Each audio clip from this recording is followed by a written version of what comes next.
Hello প্রিয় ছাত্রছাত্রীরা, তোমাদের এআই নলেজ স্ট্রিম চ্যানেলে আবারও একবার স্বাগত। আজকের আলোচনার বিষয় হচ্ছে নবম শ্রেণীর ইতিহাসের পঞ্চম অধ্যায়, বিংশ শতকে ইউরোপ। এই অধ্যায়ের মেইনলি আমরা আজকে 4 মার্কের প্রশ্ন উত্তর আলোচনা করব। এর আগে আমি এই অধ্যায়ের 1 মার্কের এবং 2 মার্কের প্রশ্ন উত্তরগুলো আলোচনা করেছি।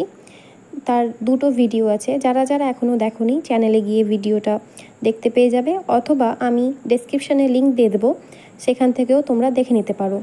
শুরু করার আগে যারা চ্যানেলটিকে সাবস্ক্রাইব করোনি অবশ্যই চ্যানেলটিকে সাবস্ক্রাইব করে দেবে।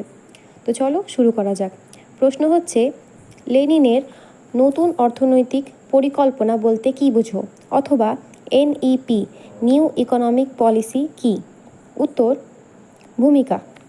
বলশেভিক বিপ্লবের পর রাশিয়ায় কৃষি, শিল্প ও বাণিজ্যের ক্ষেত্রে বিপর্যয় দেখা দিলে বাস্তববাদী প্রেসিডেন্ট লেনিন বিশুদ্ধ সমাজতন্ত্রের পথ থেকে সরে এসে এক নতুন অর্থনৈতিক নীতি ঘোষণা করেন, যা নতুন অর্থনৈতিক নীতি বা এনইপি নামে পরিচিত।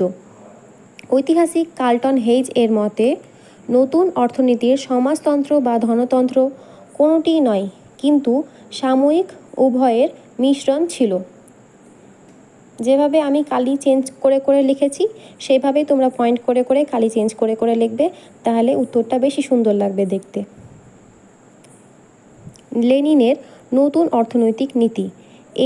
কৃষিক্ষেত্রে 1 নম্বর, কৃষকদের উৎপন্ন ফসল কেড়ে নেওয়া হবে না, তারা ওই ফসল ন্যায্য মূল্যে বাজারে বিক্রি করতে পারবে। 2, রাষ্ট্রের কর্তৃত্বাধীন জমিতে কৃষি মালিকানা থাকবে। 3, কৃষি ব্যাংক সংগঠন, কৃষিক্ষেত্রে উন্নত প্রযুক্তির প্রয়োগ ইত্যাদি পদক্ষেপ গৃহীত হবে। শিল্পক্ষেত্রে 1 নম্বর, ছোট ও মাঝারি শিল্পগুলিতে ব্যক্তি মালিকানা বজায় থাকবে। 2 নম্বর, শিল্পক্ষেত্রগুলিতেও রাষ্ট্রীয়করণ নীতি শিথিল করা হবে। 3 নম্বর, শুধুমাত্র বড় আকারের শিল্প প্রতিষ্ঠানগুলির নিয়ন্ত্রণ সরকারের হাতে থাকবে। 4, 38টি প্রতিষ্ঠান সরকার বেসরকারি মালিকের হাতে ফিরিয়ে দেবে।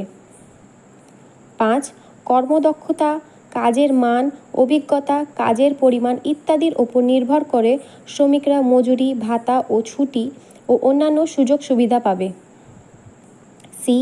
বাণিজ্যিক ক্ষেত্রে 1 নম্বর, বৈদেশিক বাণিজ্য সরকারের হাতে থাকলেও অভ্যন্তরীণ বাণিজ্য ব্যক্তিগত হাতে থাকবে। 2, ক্রেতাদের সমবায় সমিতি গঠনে উৎসাহিত করা হবে। সর্বশেষ পয়েন্ট, মূল্যায়ন।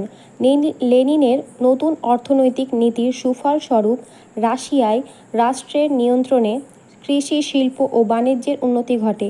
রাশিয়ায় অর্থনৈতিক পুনর্গঠনে এই নীতি অত্যন্ত গুরুত্বপূর্ণ ভূমিকা পালন করে।